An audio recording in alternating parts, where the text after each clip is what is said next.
नमस्कार, मैं Shashibala from government polytechnic Badaun.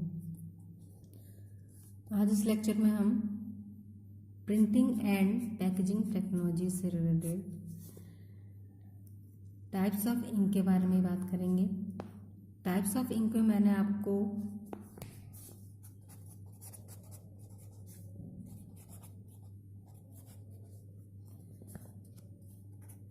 Quick set ink और कोल्ड सेट इंक के बारे में बता दिया है कि हमारा क्विक सेट इंक पे हमारा रेजिन ऑयल व्हीकल यूज होता है और कोल्ड सेट इंक में हमारा रेजिन वैक्स व्हीकल यूज होता है। तो ये दो मैं आपको पिछले वीडियो लेक्चर में बता चुकी हूँ। तो आज हम यहाँ पर बात करेंगे एक दूसरे टाइप्स ऑफ इंक के बारे में। तो इसके बाद जो आपका अगला टाइप ऑफ इंक आता है वो हमारा होता है मैग्नेटिक इंक। तो मैग्नेटिक इंक होता क्या है?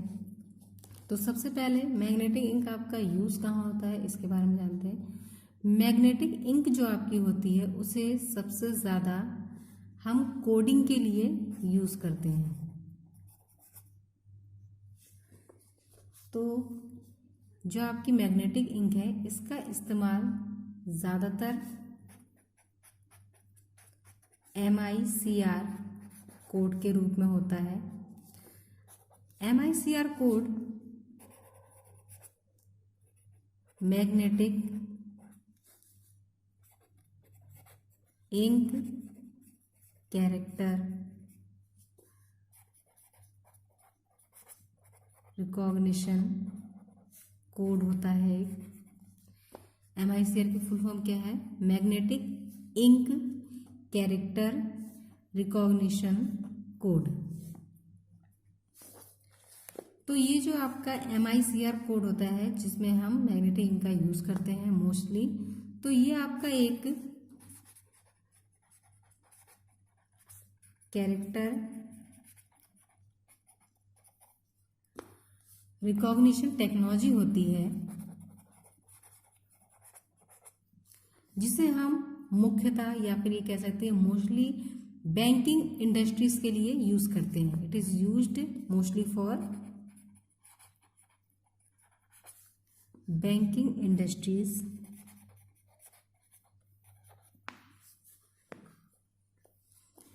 बैंकिंग इंडस्ट्रीज में MICR कोड का इस्तेमाल इसलिए किया जाता है जिससे आपको प्रोसेसिंग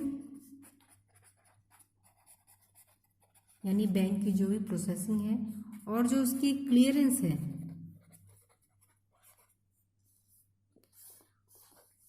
और ये जो प्रोसेसिंग और जो क्लियरेंस होती है ये आपके किसी भी टाइप के बैंकिंग डॉक्यूमेंट जैसे आपके चेक्स होते हैं या फिर जैसे आपके अदर डॉक्यूमेंट जैसे अन्य आपके वाउचर्स वगैरह होते हैं। तो प्रोसेसिंग और क्लियरेंस आपके जो चेक और वाउचर्स होते हैं उनके लिए ये आपकी एक स्ट्रीमलाइन प्रोवाइड करते हैं।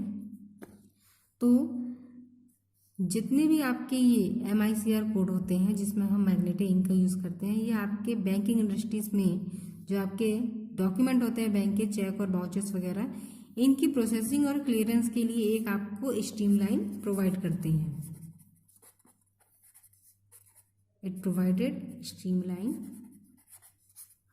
For processing and clearance of banking document just like cheques and vouchers and other documents. इसके बाद ये जो आपके MICR कोड होते हैं इसमें आपके किस तरह के कैरेक्टर सेट होते हैं या फिर किस तरह की कोडिंग की जाती है।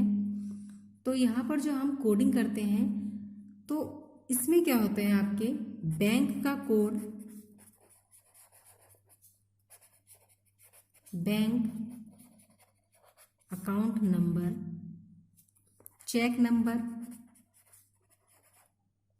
चेक अमाउंट, इन सभी को उस कोड में शो करते हैं। तो जो आपका MICR कोड है, it includes bank code, bank account number, cheque number, cheque amount number. Next जो आप इसमें हम बात करेंगे तो वो ये है कि जो आपकी ये जो टेक्नोलॉजी होती है MICR कोड की, ये आपकी नॉर्मल जो आपके डाटा कलेक्शन डिवाइस होती हैं,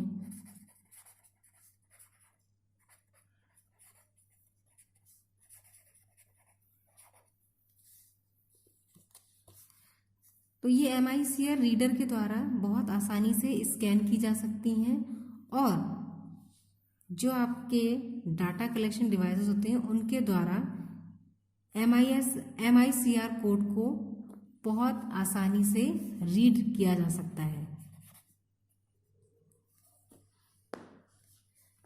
जैसे कि आपने देखा होगा कि जो आपके बारकोड होते हैं या फिर बारकोड के सिमिलर जो आपकी टेक्नोलॉजी होती है, तो उसी के ही अकॉर्डिंग जो आपकी MICR टेक्नोलॉजी है, इसे भी ह्यूमंस के द्वारा बहुत आसानी से ईजिली रीड किया जा सकता है। और ये जितने भी आपके MICR कोड होते हैं, ये मोस्टली आपके जो चेक होते हैं आपके या फिर जो भी आपके डॉक्यूमेंट होते हैं, उसमें ये आपके बॉटम में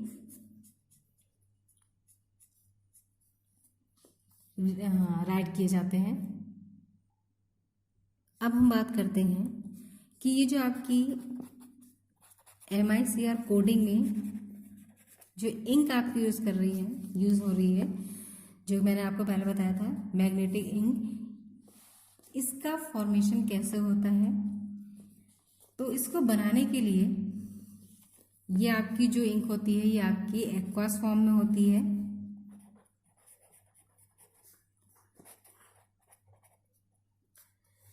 और ये आपकी एक तरह से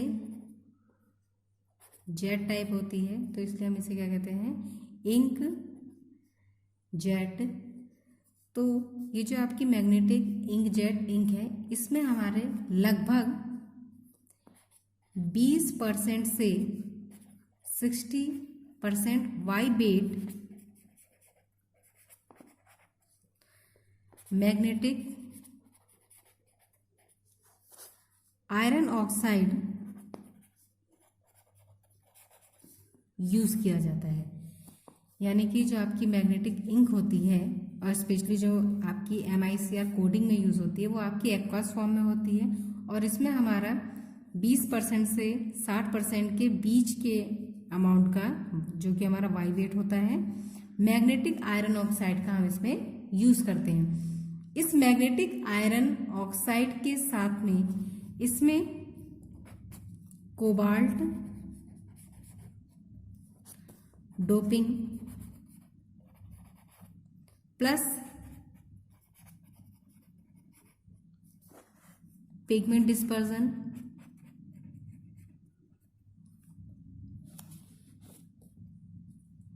और इसके साथ में ही इसमें हमारा 5% से लेकर 30% बाई वेट ह्यूमेक्टेंट का यूज किया जाता है।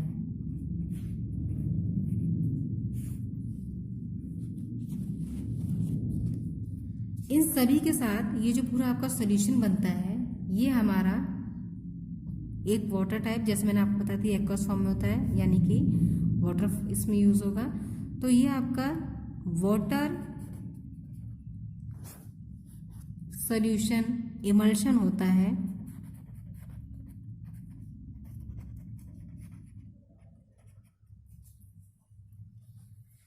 तो मैग्नेटिक आयरन ऑक्साइड के साथ जब हम कोबाल्ट डोपिंग मिलाते हैं तो उसके बाद क्या होता है, सारे जो आपकी ये आयरन ऑक्साइड के जो पिगमेंट होते हैं, आयरन ऑक्साइड यानी जो आपका पिगमेंट फॉर्म में यूज हो रहा है, इसके लिए हम डिस्पर्जन कराते हैं, जिससे आपके ये आयरन ऑक्साइड जो पिगमेंट है ये आपके वाटर सॉल्युबल इमल्शन में अच्छी तरह से डिस्पर्स हो जाए, इसलिए हम पिगमेंट डिस्पर्जन कराते हैं।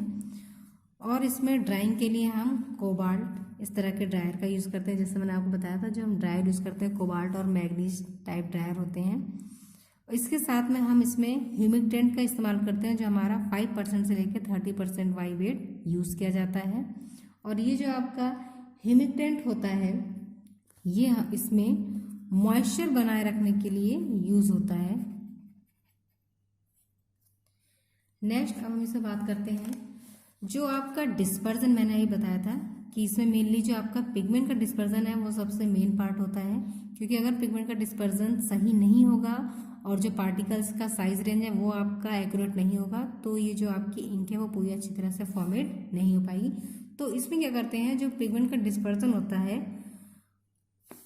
तो जो आपकी वेट मीडियम मिल होती है, यानी हम जो डिस्पर्जन कराएंगे वो मिल में कराते हैं, और वो मिल आपकी वेट मीडियम मिल होती है, जिसमें आपकी ये सारी चीज़ें क्या होती हैं, वेट फॉर्म में होती हैं। इन्हें हम मिल में अच्छी तरह से मिक्सअप करते हैं, इन्हें डिस्पर्स कराते हैं पिगमेंट को इसमें। तो वेट मीडियम मिल में जब इसका डिस्पर्सन होता है, तो डिस्पर्सन के बाद जो आपको पिगमेंट के पार्टिकल्स का साइज मिलता है, यानी आयरन ऑक्साइड के पार्टिकल्स का जो आपको साइज रेंज मिलेगी, वो आपकी लगभग 150 नैनोमीटर की रेंज की प्राप्त होती है। इसके साथ ही जब आपका ये डिस्पर्जन कराया जाता है मिल में, तो इन सभी कंपोनेंट के साथ साथ हम इसमें सरफेक्टेंट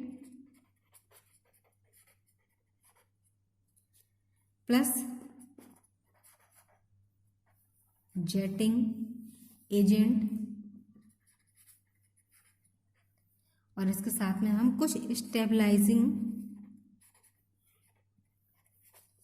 एडिटिव्स का इस्तेमाल करते हैं। तो ये आपके बेसिक रॉ मटेरियल है मैग्नेटिक इंक के, और इसके साथ में जब आप इसे और जब फाइनल कंपोजिशन करते हैं इंक का, तो जब आप इसकी फिनिशिंग करते हैं मिल में, तो उस दौरान इसमें सरफेक्टेंट, जेटिंग एजेंट और स्टेबलाइजिंग एडिटिव्स को भी इसमें ऐड करते हैं।